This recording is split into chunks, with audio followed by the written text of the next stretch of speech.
everybody, my name is Ian. I work at the Fort Worth Public Library, and today I'm going to show you how to make a very simple and easy popsicle stick catapult. Try saying that 5 times fast. You can do this at home with materials that you have there, and it's a lot of fun. You can add some very scientific research into it by creating hypotheses for how far you think your object will go, try different sized objects, different soft objects, all sorts of different ways to add a scientific method into the process of creating your catapult. So let's go ahead and see how we put a catapult together. For today's project, you'll need some popsicle sticks, some rubber bands, and a plastic spoon. Some optional materials are some paint. If you'd like to paint the popsicle sticks before you put them into your catapult, you can definitely do that. Just make sure it's fully dry before you start to assemble your catapult. The first step is to take 5 popsicle sticks and stack them on top of each other. So I have 5 right there. So what I'm gonna do is stack these on top of each other.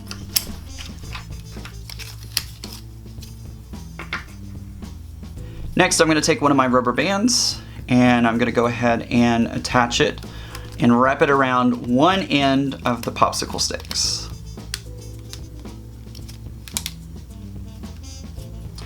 Next, I'm going to take another rubber band and wrap it around the other end. Next, I'm going to take 2 popsicle sticks. This one's a little warped, so I'm going to stick that one off to the side there. And I'll take 2 popsicle sticks and I'll attach another rubber band around one end of the popsicle sticks.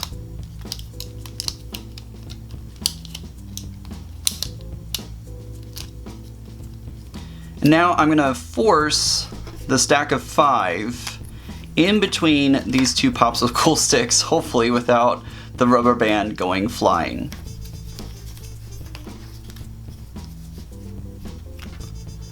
So now we kind of make a plus sign using our popsicle sticks.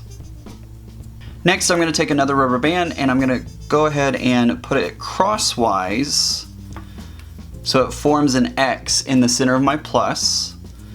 And it can get a little tricky, so you might need an adult's help if you're doing this.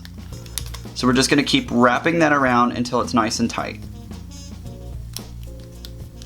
So I've done it one way and it keeps wanting to lean in that direction, so now I need to grab another rubber band and we're going to do the same thing to the other side so that way it forms an X right in the center. Alright, there we go. I have both of my popsicle sticks. These 2 popsicle sticks are now attached with the X formation of the rubber bands. And you can kind of straighten it up a little bit so that way it's not leaning to one side or the other. So now we have the base for our catapult. Now we need to attach our spoon.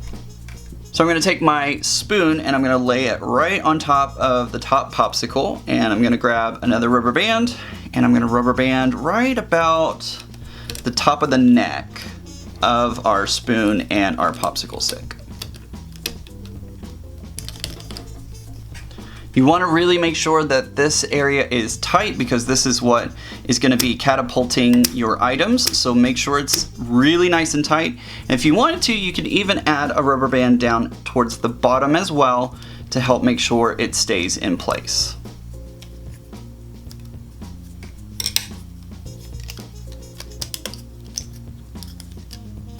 Alright, I've gotten my catapult all put together. It should look like this.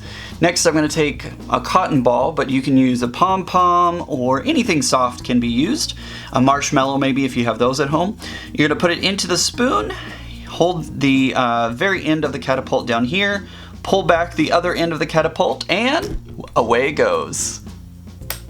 So there's all sorts of different ways to change up your catapult. Try changing the number of popsicle sticks that you have in between the inner parts of the popsicle stick catapult. You can also try adding more rubber bands, taking some rubber bands off. You can also try different materials or even set out different cups at different measurements to see if you can get your object inside that cup. Lots of different ways to have a fun experimenting and changing things up. Thank you guys so much for joining me today, and don't forget to check out all the other great content here on the library's social media channels.